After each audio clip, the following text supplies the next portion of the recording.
Okay, welcome everybody to Devon's third session of the day. This one is the color of money, which is a super interesting topic. I'm very excited to be here. Devon has been working with us for many years. We're very excited to have him. I have another announcement. Some of these classes, including this one, are available for STARS credit if you are staff. So I will put the link in the chat. If you want STARS credit, you must do the evaluation for each session that you attend. So you'll be able to select which class you are doing, you are getting the evaluation for, and we will give you your STARS credit in a couple of weeks. Be patient. There are very few of us. Very few, and we are in the middle of the legislative session. So yeah, it'll be a few weeks. But eventually you will have STARS. So I think with that, Devon, I will let you take over. Okay. Good afternoon, everyone. Again, I'm Devon Stubblefield and just glad to be here. Again, Katie, thank you so much for hosting and facilitating all the sessions that you've done today. And I'm just really grateful to have an opportunity to actually do this presentation that we're getting ready to do right now, The Color of Money. And I'm going to be sharing some things with you all, some of which will be personal and some of which will be anecdotal. But the point is, I just want you all to just allow yourselves to just fall into just a great discussion today in regarding to this topic. And so if you don't mind, if you can place in the chat and let me know if you can see the PowerPoint, the screen. I always like to do that chat, make sure everybody's looking at what I'm looking at. Okay, thank you. Marie, thank you so much. I appreciate that. Okay, cool, everybody. So we're just gonna go ahead and get going here. And here it goes. So before we start, I'd like to ask your permission, okay? And the permission is to have a few discussion agreements. Number one, let's agree to have a safe room where we can explore our own biases without judgment. Number two, let's agree to participate in the discussion for the overall good of the order. And number three, let's allow this learning opportunity to be the starting point of a greater understanding. So if you guys are all okay with that, then just say okay in the chat, because this topic is really, really interesting. And as you all know, that we have in this country, you guys know that 2020 brought an incredible amount of information, awareness, insight on racial equity. I mean, I don't think we can get around it ever again. So we're dealing with it. And I was telling Katie earlier today that, lots of organizations around the country are doing certain things to bring awareness to staff and to really just have the discussions. But one point she made, which I thought was excellent, let's go beyond the talking and let's get into some action, getting some things done. And so what I'm going to share with you today is going to help move us a little bit further in that direction. So I'm going to share with you, first of all, this, let's explore our hidden biases, okay? And I'm going to define biases momentarily, but let's explore them and how we might have better conversations when talking to others about money.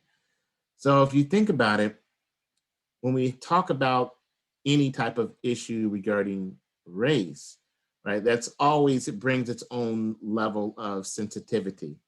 Then add money to the mix, right? Add economic progress or financial status or scarcity. You add all that to the mix and you've got a potential for a very volatile conversation. And so I'm going to start out today by sharing with you something that happened to me years ago. And here it is.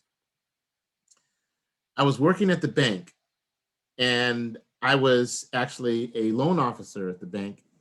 And I was one of just a few employees that were hired specifically to help the bank overcome its Community Reinvestment Act requirements, which is to help meet the needs, credit needs of people of color within the bank. So I got this call, and this guy, it was so, I mean, I can hear this call in my head even today, and this was several years ago. He says, I heard your bank have a new program to help people buy homes, and I want to apply for the Black loan. That's exactly what he said. He said he wanted to apply for the Black loan. I didn't know if he knew if I was African American or not. Can you tell from my voice?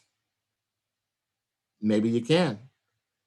Matter of fact, if you guys didn't see me, do I sound like I'm African American? Okay. The point is, he says, I want to apply for the Black loan. And I had to pause for a minute because I didn't know if he was joking with me or not. I didn't know. I seriously, in the moment, I was like, okay, how am I supposed to respond to this? And it could have been one of those shoppers. You guys know, those of you, if you've ever worked in the banking environment, they have mystery shoppers that come by just to double check to see if you're saying the right stuff, you're offering, you know, people the right kind of products, that sort of thing. And so I thought maybe I might have been getting mystery shopped by corporate or something. This guy asked for a Black loan. And I said, well, we have loans for all kinds of people. But it took me back. I mean, it really stopped me in my tracks because I didn't expect that. Now, it's not a bad thing what he asked me about, because conceptually, I knew that we did have programs that were designed specifically for African Americans, but at the same time, they were for everybody. Okay, you understand that they create products that can be targeted to a demographic. As a matter of fact, the demographics were African American, Hispanic American, Asian American. Okay, so all three of those particular ethnicities were put into what they called a category of emerging markets, which also included other ethnicities. As you can imagine, you know, there's lots of them. But I'm telling you, they actually hired me as an African American, hired another person who represented the Hispanic community, another person represented the Asian community, another person represents some of the other communities. I mean, that was our job. But when someone calls me and says, I want to apply for a Black loan, that threw me. How would you have felt if you're in the same position and someone asked you specifically for something that was related to their ethnicity or color? And so I was like, whoa. Now, long story short, on this scenario, we eventually got to an understanding, and you know, he eventually came through and went through the class, the home buyer class. He ended up buying a home, all that. It was great. But my point is, at first, now I could have, in my moment, I could have turned on my filters, right? What does my filter say? You're a Black man. You're talking to obviously another Black man, so talk Black.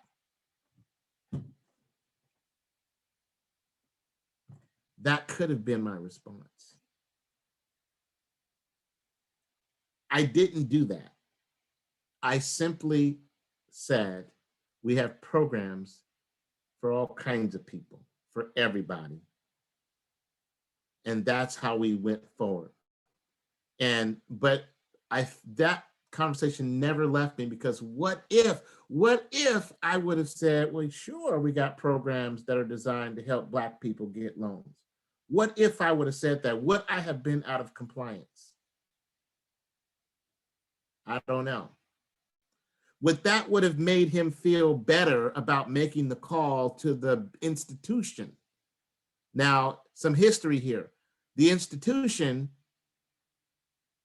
had gotten in trouble a few years earlier for not meeting CRA requirements, which means that they failed in their examinations of having enough representation of credit being given in certain communities. Didn't make the cut. They were under a federal mandate to get their numbers up or else. That's why we had the job. Matter of fact, my title was Targeted Mortgage Business Development Representative. How about that for a long title? Targeted Mortgage Business Development Representative.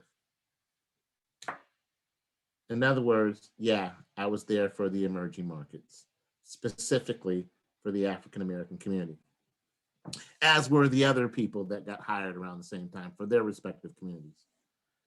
So I said all that just to let you know that even myself, even working and talking and communicating with a person of the same color, bias could have came out and could have changed the direction of the conversation. Now, here's what I want to say about that. Having meaningful conversations about money follows after we first understand the other person's financial sentiment and avoiding our own assumptions. My assumptions could have been, this brother's calling up the bank looking for a break. My assumptions could be that he was pressing me for some sort of entitlement that may or may not have been communicated through the media or the advertising or the media publications, the newspapers, the radio ads, and everything the bank was putting out there. They put my face everywhere. Come get a home loan if you're African American. And I could have, in that moment, I could have leveraged that whole scenario, but I chose not to because frankly, I was thrown off. Didn't expect that at all. But here's the thing, what I had to do in that moment, I had to tell myself, and it wasn't easy because I choked. I'm telling you guys, I choked. That's why it's still so fresh in my head today. I paused, I finally responded. And again, it did have a great outcome, but I could have messed it all up. I could have messed it up. Now, assumptions. I could have went off of assumptions. What do I know about Black men? What do I know about the plight of Black people? What do I know about the economic progress? I could have went there in my head. I could have went there with him in the conversation. I could have went there, but I didn't. And I struggled. Okay, so I'm saying I'm using myself today as an example because I want us all to think about this. We have financial conversations with people all the time. People that you know, people in your family, people, friends, acquaintances, people just in general. They have a question, they think you can answer it. Okay, they might ask you about it. But here's the deal, folks. We have to make sure that we turn off our assumptions. And it's not always one race contrasting another race. It could be within the same race. Spike Lee put the movie out, School Days, talking about lighter skinned Blacks versus darker skinned Blacks. It was kind of part of the scenario. Those of you who've seen the movie know what I'm talking about. But it's all about assumptions and making sure that we can, at some point, not allow, okay, we gotta stop allowing these filters to change how we communicate and respond to people based on these types of things, based on, again, assumptions. So I want you to watch something. Are you seriously considering her as a candidate? Just don't trust She's a her. woman. She's a This is a woman. man's Look at him, job. he's clearly not educated. Really not Does she even speak English? That's not me. I'm not like that. You call it an honest mistake. Science calls it a blind spot. Our unconscious mind is a mysterious and powerful thing. It makes 90% of our decisions without us even knowing it. Our brains are overloaded with 11 million pieces of information every second. Yet we can only process about 40 of them. So we're wired to make cognitive shortcuts, using past experiences to make assumptions. And you know what happens when we assume. Our unconscious mind can put us on autopilot, determining where we sit, who we eat lunch with, who we turn to for advice, and who we choose to offer a helping hand. Living our lives with blind spots can put us in a tunnel. Same point of view, same decisions, same outcomes. We can find ourselves trapped in the land of snap judgments and misconceptions. We've all been on both the giving and receiving end of blind spots. Think about it. Who's talented? Who's able? Who can I trust? Who belongs? We've all been there. Blind spots are part of the human condition. Our choices have consequences for us and the people we interact with. By accepting that blind spots exist, we can stop. Imagine what possibilities exist if we could do it all over again. Different perspectives, inclusive relationships, diverse networks, better outcomes, seeing people for who they really are. People like you with unlimited potential. We all have blind spots. Once you accept that you have them, you can choose to do something about it. It's time to check your blind spots and focus on what's possible.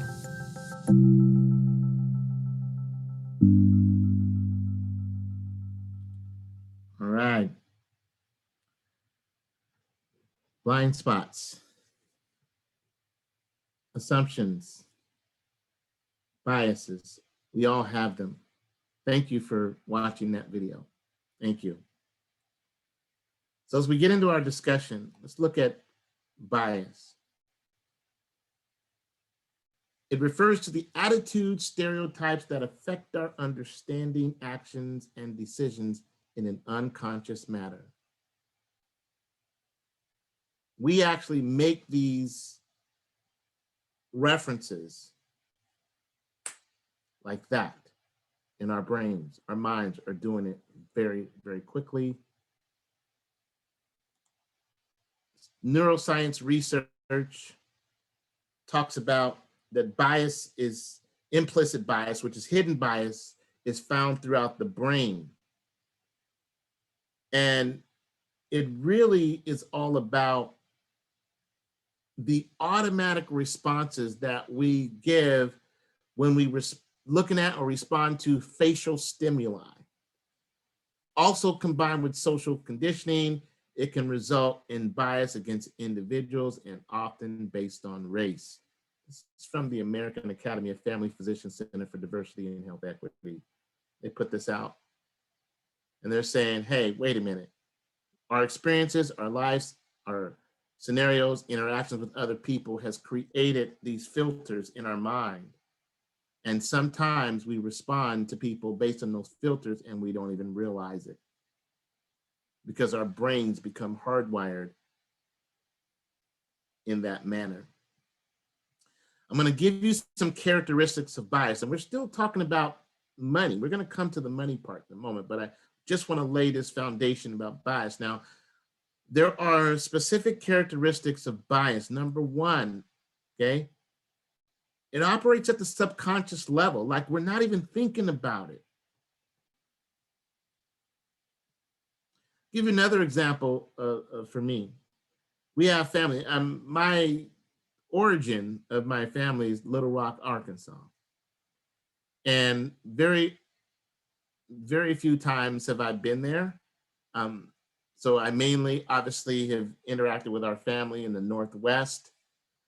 But when I was a kid, I used to wonder why This is before my understanding kicked in. I used to wonder why people from down south talk differently or slower, or they had different language or speech patterns. That for some people, their filter comes on and equate that with their intelligence. At the subconscious level, it could be that somebody sees or hears you and immediately makes an assumption based on whatever those filters might be at the subconscious level. Then it runs contrary to our conscious beliefs. In other words, sometimes if we have a bias on the surface, we say, no, that's not me. No, I'm not thinking that way about someone or a group of people. So consciously, we're like, no, I'm not trying to treat people differently. I'm not trying to respond to people differently. I know that's not what I want to do. Consciously, we think that way, but subconsciously, that bias might be screaming in our minds. And then it's triggered through rapid and automatic mental associations. Okay? Rapid and automatic. In other words, we don't got to think about it. If it's been programmed in there based on all the things we've been through and experienced, it's gonna happen. So just wanted to lay that context. Now, what I'm about to do, I'm about to share words with you. And I want you to, without thinking, and those of you who can do this in the chat, you're gonna see a word, and I want you to put the first thing that pops in your mind and type that in the chat. And again, this is a safe environment. We all agreed, or I hope we all agreed. If you didn't agree, then you don't have to put it in the chat. But the point is this. Let's see about these mental associations. I'm going to put some things up on the screen starting right now. What comes to your mind? Put it in the chat very quickly.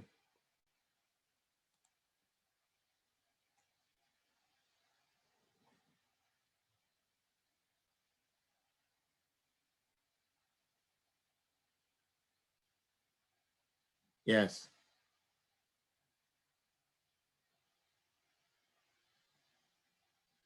Yes.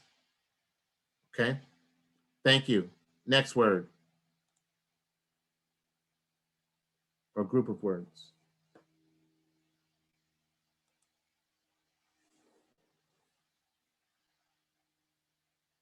What comes to mind?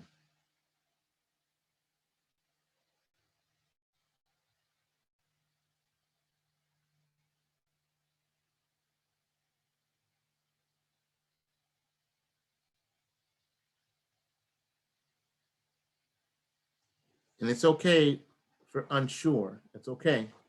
It's all good. There's no right or wrong here. Thank you. Next word.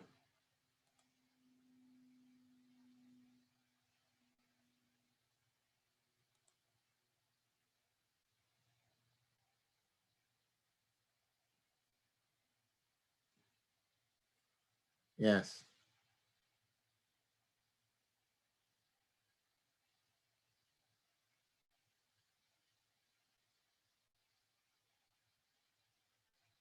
Thank you. Yes. Awesome.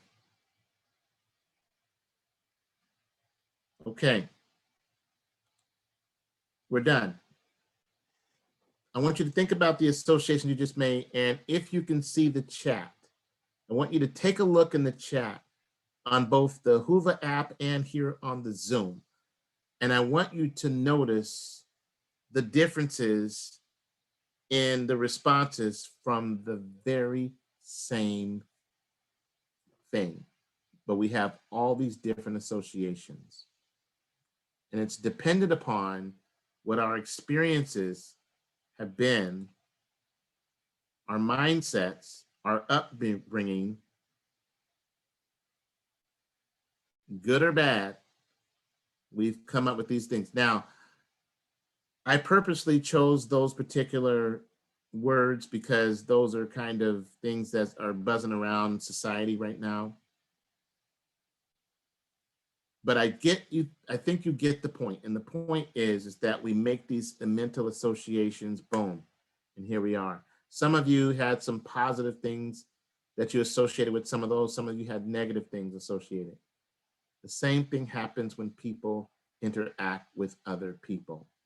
If they hear a certain tone of voice, if they see a certain image, if they have an understanding or what they think is an understanding of another person's perspective. And then all of a sudden the association comes out. Now, that being said, our point of view is how we see things, which could be different than reality, which is how things really are. So when we talk about money, now, just imagine these two topics, racial equity, biases, financial, money, now all coming into the same space. And I'm going to say people that are economically oppressed, this is reality every single day, every day. Doesn't matter what color people are, but it happens. Now, our hidden biases and other people's financial sentiment sometimes creates conflict. Now, look at this image here. We've got a young man. Obviously, he's feeling good about himself. He's trying to pursue wealth equity, whatever that means to him. Now, what I'm about to share with you now are facts, absolute facts, statistics that are published every year on these types of issues. Here we go. We have an income gap and we have a wealth gap. If you notice, let's starting with the income gap. That's wages earned from a job or from other capital gains. Watch this. Black people, $35,000 compared to 39,000 Hispanic, 51,000 with other races, 61,000 white. What does that mean? That means that workers, all things being equal, okay, if they are, then Black people are earning 35,000, and that same position person elsewhere of a white person would be 61,000, and you see the other numbers, okay? The Asset Building Policy Network, I put the sources here right in the PowerPoint. You can go look at this when you have time. Wealth gap. Look at this one. Black, 17,000. What we're talking about, the sum of one assets minus their debts. Black people's wealth, $17,000 compared to 21,000. Hispanic compared to 65,000, with other multiple races compared to $171,000 in whites. So we're talking for sure, income gap, wealth gap, every single day. Here we go. Now, American dream, home ownership. This particular set of graph is talking about our homes, what percentage of wealth does our home represent, and then what dollar amount is that? On whites, 32% of their wealth is in their home equity, equivalent to about 216,000. Other multiple races, 35%, a little bit more. That represents 221,000, okay? Black, 37% of our wealth is in our home, 94,000. And Hispanic, 39% of our wealth is in our home, 130,000. The average net housing wealth. We have disparities right here. So this being said, you can imagine that everyone in our own right, we're living this out every day. We might not talk about it out loud. We might not, call somebody and say, hey, I really think I'm getting a bad deal here because I don't own a home yet. I mean, maybe that's not the conversation, but maybe it could be. the point is that all of us have our own journeys, our scenarios, our situations. And so when we all are looking at the reality of where we sit or stand economically, and then we interact with other people, we talk about things, we share experiences, and we wonder sometimes if the person that we're talking to really understands what we're dealing with, what we're working with. So there's a question in the chat. Yes. Why do we have this difference? Great question. Well, there's a long answer for that one in terms of housing. And it goes way back into the 1930s and way back in the day when mortgage lending started to take up. And someone put it in the chat earlier, redlining. Redlining was a real thing where underwriting guidelines were kind of different depending upon where neighborhoods that had people of color. And if the people of color's neighborhoods were in a district or an area where lenders would typically do business, they would put the line. Now, they didn't just demark African Americans, they demarked those multiple colors, and it depended upon the ethnicities and the economic position in those particular neighborhoods. But what happened was the red line really was pertaining to the people of the lowest income, and of course, the other perceptions that come with that, instability, crime, and all kinds of other things. And so what happened was a lot of lenders began to not do housing loans for people that were in redline areas. True fact. That's how the Community Reinvestment Act ultimately came into fruition, I believe in 1977. But my point is this, and so and now, Patricia, great question. I totally understand the question, but it goes deep. It goes deep into the history of our country and the history of financial institutions being willing and able to allow everyone of different ethnicities to have the same opportunity to purchase a home. And you guys know the benefits of home ownership, creates stability, all kinds of things, and it really creates wealth for most people. So that didn't happen across the board. You guys can look it up. Even look up the history of the FHA, the Federal Housing Administration. You'll find even more information on this topic. It's there, it's documented. So here it is. I dug a little deeper. And you have this, you have these things. I just put that in the chat. You can look at this later, but I gave you the report for the state of Washington. It has our racial disparity report, and it breaks it down. The home ownership rates, the unemployment rates, the housing cost burden, net worth, and it breaks it down by race so we can see statistically what is really happening. So this is real. This is not made up. This is real stuff. You have that now in your folder. You can take a look at that later.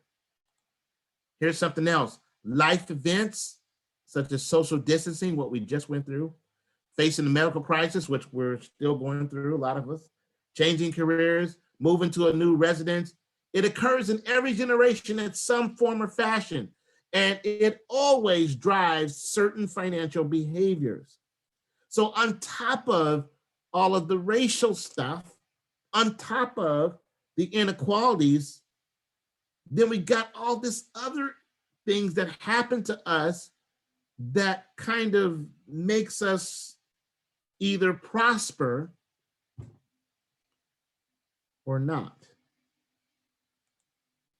WebMD, you guys know that. You go on their website sometime when you're looking up stuff, if you're sick. They had an article on this very topic on money may change how people act. They're looking at the research. It says just thinking about money may have an effect on people. Just thinking about it.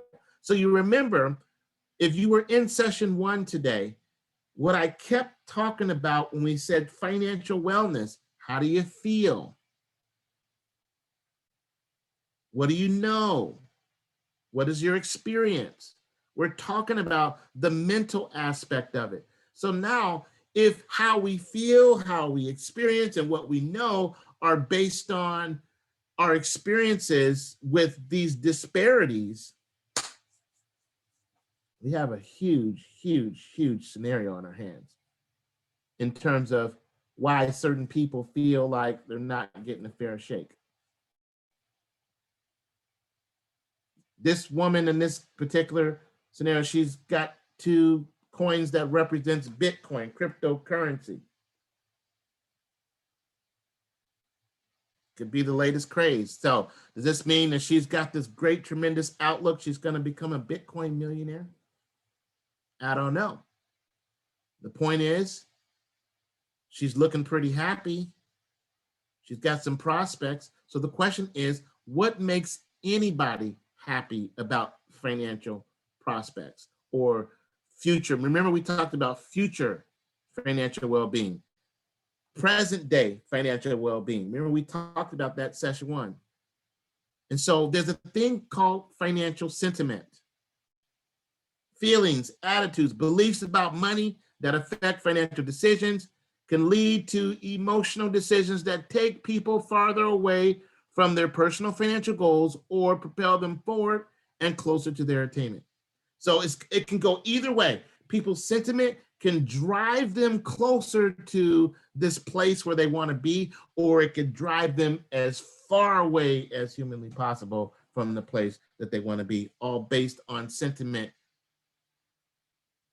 And now we're talking to people about money. It could be a very casual conversation. But underneath all of this stuff happens. Now let's take a look at some things. So let's assume that you guys are talking to other people, and it could be anybody. So I pulled these scenarios. You'll find the deeper stories of each of these people at the U.S. Financial Diaries household profiles. I give you the website there. You go there, you'll find there's more. I just picked 4 of the numbers that were there. And I actually took liberty and I brought in images to represent the people that stands behind these stories. Let's look at the first one. Amy. Amy's financial sentiment is she's living paycheck to paycheck. And in her mind, it's all about trade-offs. She spends her entire paycheck within days of receiving it. She has challenges keeping up with utility payments and avoiding disconnections. When she has extra cash, she usually spends it on her children. Now, there is a further backstory on this, because what's not mentioned here, just like there's things that we don't see, the other part of the story is that she has a boyfriend that is habitually incarcerated, and that she's using a lot of her money to do things for him or to send money for his purposes, right? And so looking at her at face value, would you think that she would be in this kind of a financial situation by merely looking at her? What kind of mental associations would you have given her, Amy, if you were talking to her? Would you even think that she would be living paycheck to paycheck and under the circumstances that we just presented? That's Amy. Let's take a look at Sandra. Her sentiment, money doesn't come steadily, so when it shows up, I gotta make it work. Well, why, Sandra? She's a single mother with 2 older children, earns most of her income between the months of November and April. She has to budget over a longer period of time than many other households because she only makes money between November and April every year. She's unemployed the rest of the year. She avoids incurring debt and all unnecessary spending. Because of her diligence, her life is stable and she retains a remarkable level of financial confidence. Would have associated this woman with being unemployed 6 months out of the year and her having to budget her entire lifestyle At the end of her work season, now she has to use what she saved up to manage her household. That's Sandra. Elena, her sentiment, she's striving to have a better life and to get money problems out of the way. She wants to attend law school, relies heavily on her family for resources, uses her checking account and credit cards to bridge gaps in her finances. She sometimes pays bills by check when her account balance is low or hovering near zero and risks overdrawing her account. She's pressed between getting her financial life stable and her desire to move up the ladder. That's Elena. What you don't see here at face value is that she's recently divorced. She's lived in 7 different homes over the last 5 years. And she's constantly getting money from her mother and her sister, whom she happens to live with at the time this story was written. Would you have gotten that out of a casual conversation with her about money? One more. And we have Mateo and Lucia. Their sentiment is, we thrive financially in our own way, but we know we are vulnerable to the system. Unmarried couple with a 4-year-old son. They're undocumented immigrants who moved to the US from Ecuador. They each work multiple jobs, actively seek additional income earning opportunities. They live much of their financial life outside the formal financial system. With so much activity and cash, there's little information to support a credit score or to build a track record for future engagement with the formal financial sector. If this couple keeps with their same status quo, they will never build credit. They're not recognized by the financial system. They are technically invisible.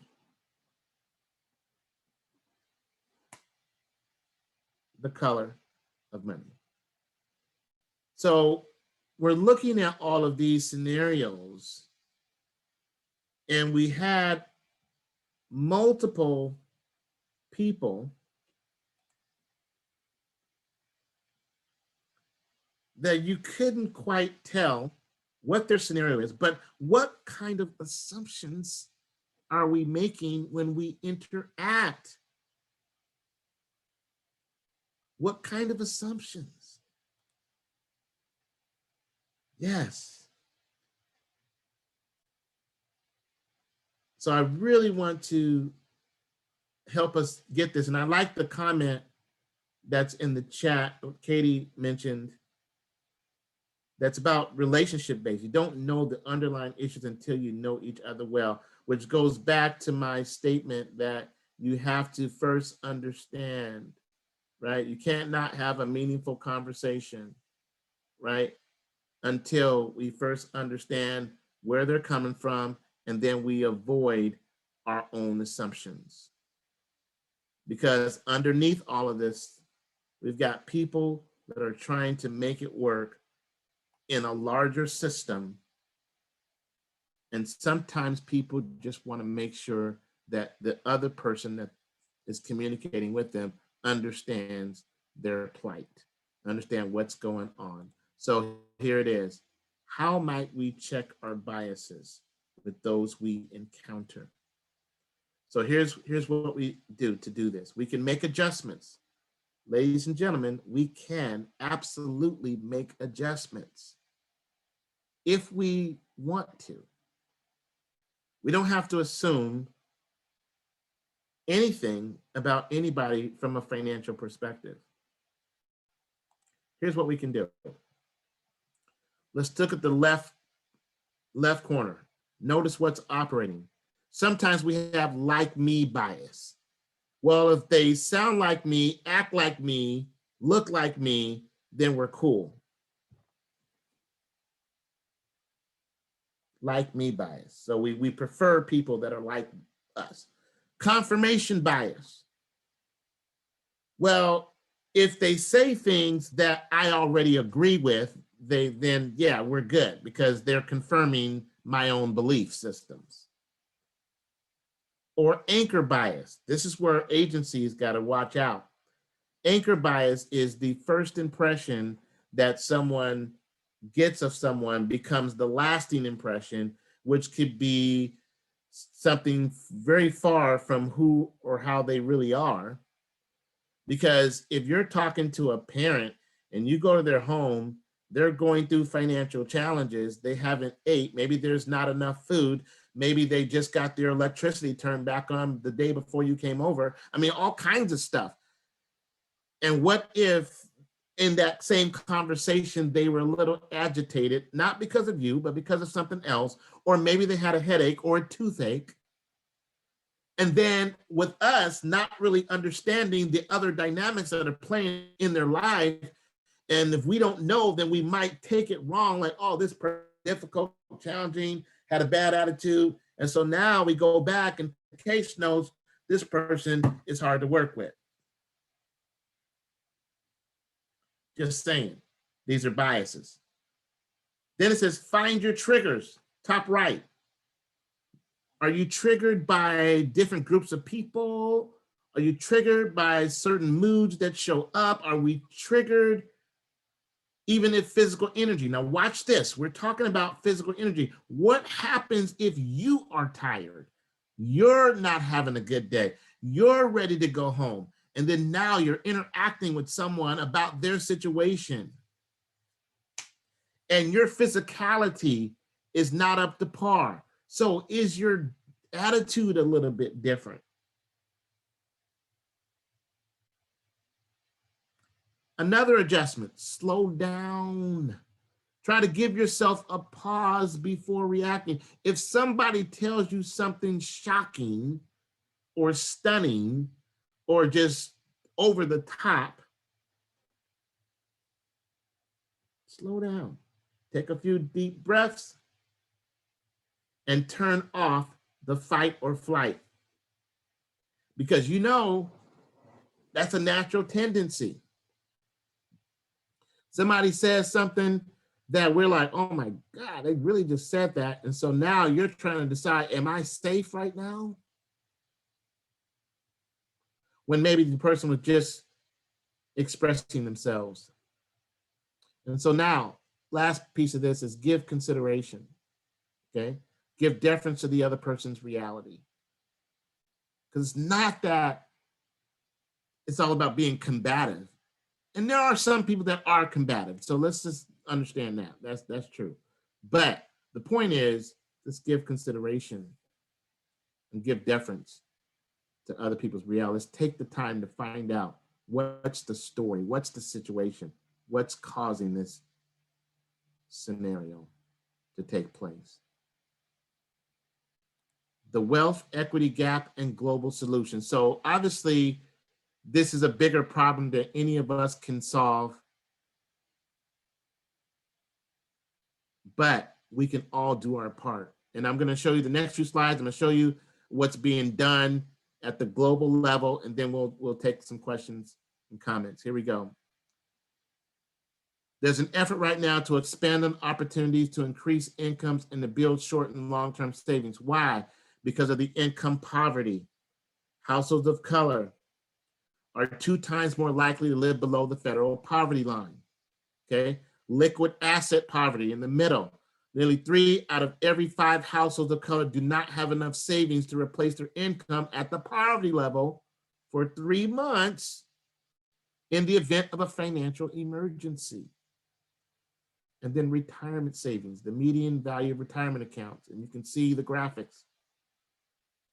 77,000, 52,000, 25,000, and 23,000 respectively.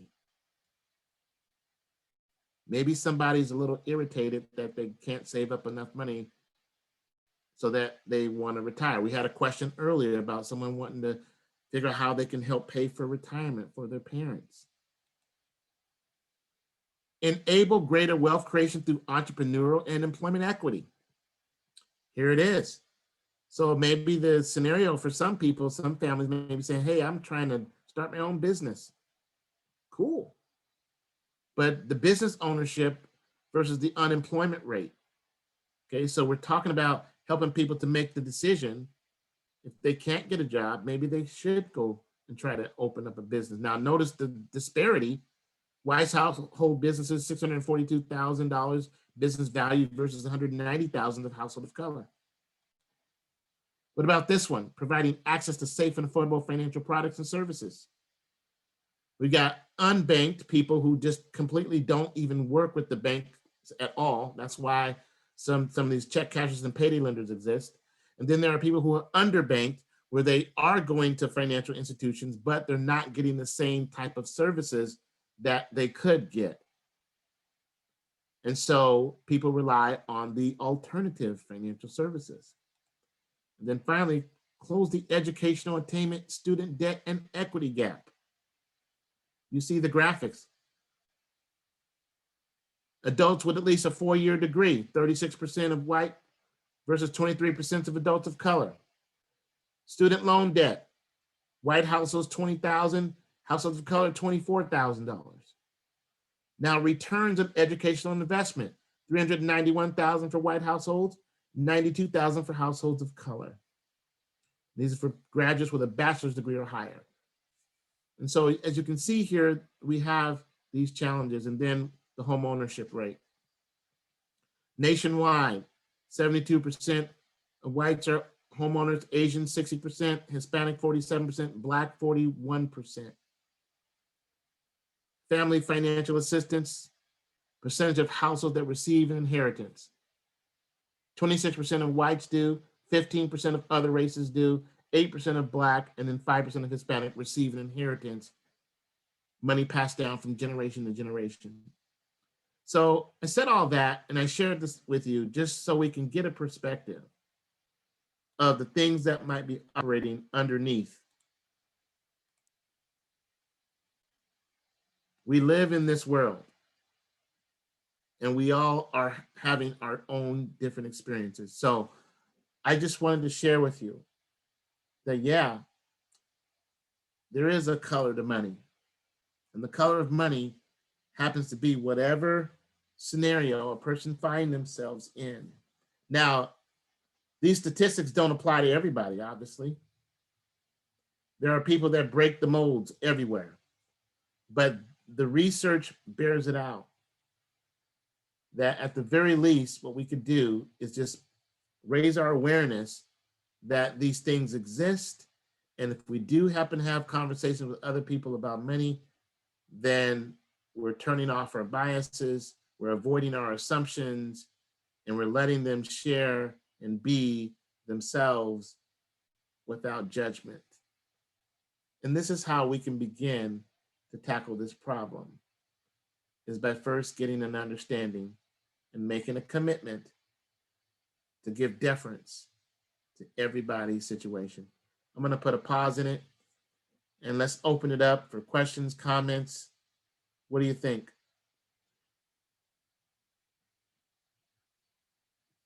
I see some comments here in the chat. Thanks, Katie, for putting the book in there. Nikki responded. She has maybe didn't respond to the book, haven't seen it. Erica, parents pay for everything, wealthy, expensive things. Yes. You often Any don't questions know. out there?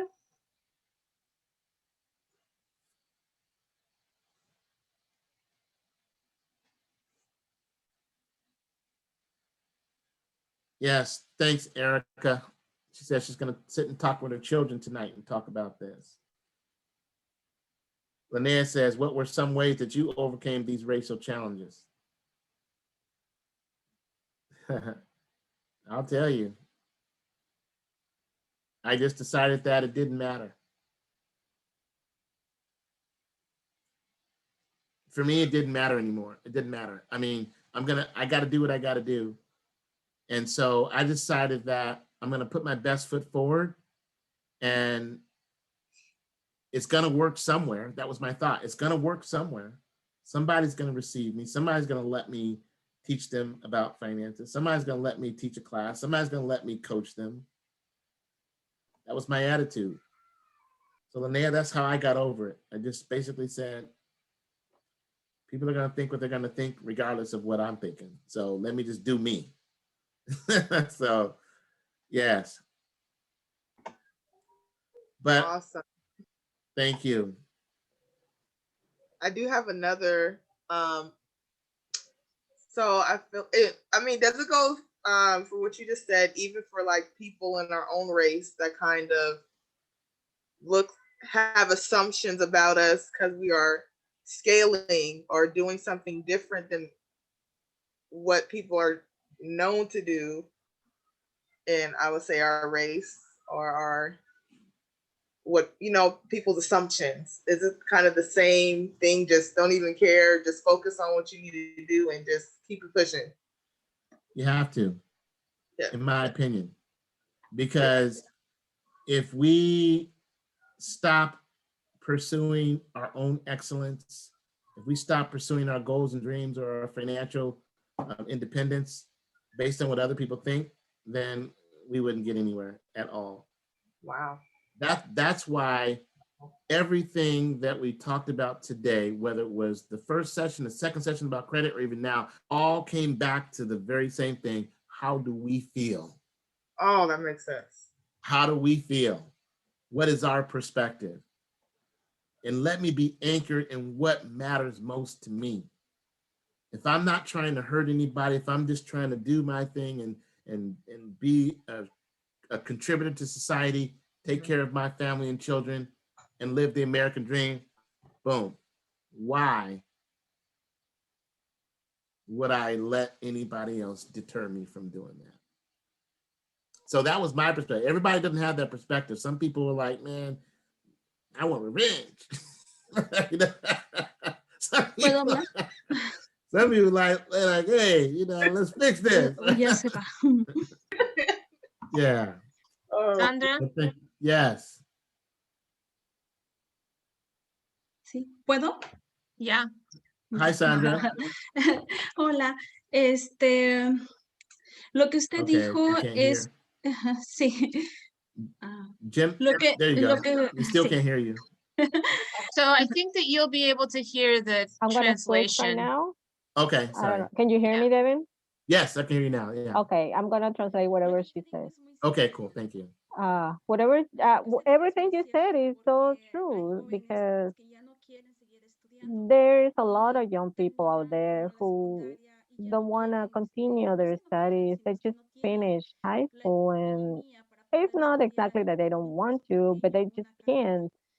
They don't have the money to pursue a degree. And others, you know, they're just being abandoned. What you just said is that's a good conversation to have with our children, to have with our friends. And it is a way to help each other. Thank you. You're welcome. And thank you for your comments. Yes. I mean, whenever it feels appropriate to start teaching our children about these things, then we should. And give them the hope that they can attain whatever level of economic progress that they want to. There's no limits unless the ones we put on ourselves, and refuse to be limited by what others think. I want to acknowledge Jennifer. Thank you so much. She says she tried to share the red line info, but people seem to get defensive. And yeah, well, just, you know what, Jennifer, just give them the reference that it happened and started in the housing industry. And you can do research and you can find that. Just Google the history of redlining and you'll find it. So thank you, Jennifer. Alma says it was such an informative session. Thank you, Alma. And then Katie translated Reina. I applied for my own business and that has helped in this time, and so help Latino people get involved to learn how to do it. Yes, yes, yes. Doing businesses, that's what it's all about. People making that decision, and that's all good. But All Katie, right. thank you so much. Yeah, thank you guys so much. If you want stars, please do the evaluation. You will get an email from us tonight that has a lot of helpful links. And thank you so much, Devin. Have a great day. And hopefully we will see many of you at the next session starting in 15 minutes. Thanks, guys. Thanks, everybody. Take care. Thank you so much. You're welcome. Thank you. ¿Puedo opinar algo?